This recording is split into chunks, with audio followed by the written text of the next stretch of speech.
of all the things in the world, of all the things that a human being can do,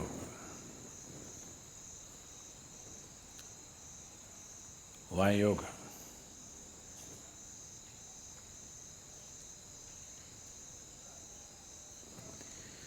Everything that human beings can do is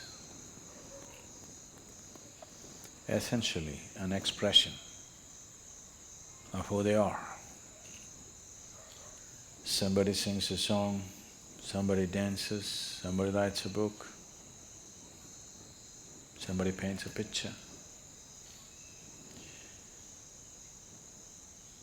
Whatever else we do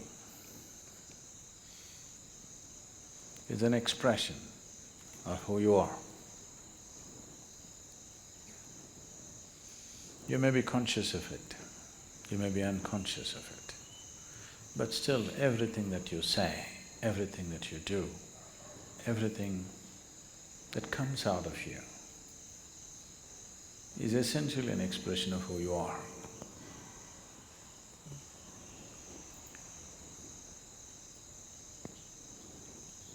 So yoga, in that way, is diametrically opposite to this, because it's not an expression of who you are. It's about determining as to who you are. It's about determining as to what you want to be. Changing the very fundamentals of one's existence. Today, there is substantial medical and scientific evidence to show that the very fundamentals of the activity of your brain, your chemistry, even your genetic content can be changed by practicing different systems of yoga.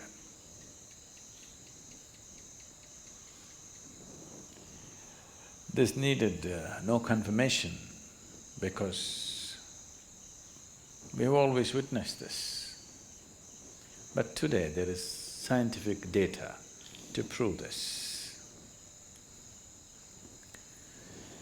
So this is not an expression of who you are, this is about determining the nature of who you wish to be,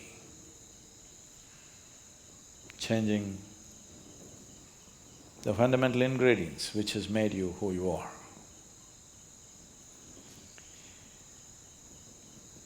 So yoga as a system needs much more involvement than any other things that any other forms of things that we do, which are merely an expression of who we are.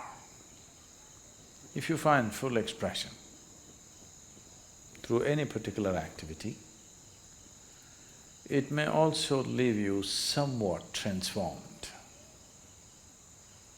If you cook with all your heart, some transformation may happen. Yes, taking care of a cow can change your life, you know. If you sing with all your heart, some transformation may happen. If you dance with all your heart, some transformation may happen. But that is only a certain impact that is happening because of absolute involvement in a particular activity. But essentially that activity by nature is an expression of who you are. It is not determining the nature of who you are. So when we transform our activity, not as an expression of who we are, because who wants to find expression like this in the morning? Definitely not, isn't it? So, it is not an expression, it is a method, it is a means, it's a technology through which you can change the shape of who you are. Literally also, otherwise also. You can change the very shape of who you really are right now, that can be transformed. Because who you are right now as a person is a combination of things. genetic material, before that, the karmic substance that you carry. Because of that, you chose a certain womb, so the genetic material.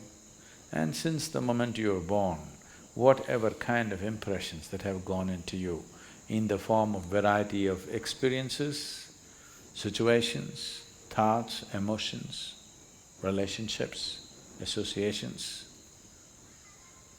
whatever else you have imbibed, all these things make you a certain kind of person. When you say, I am a certain kind of person, what you're saying is, I have this kind of compulsions.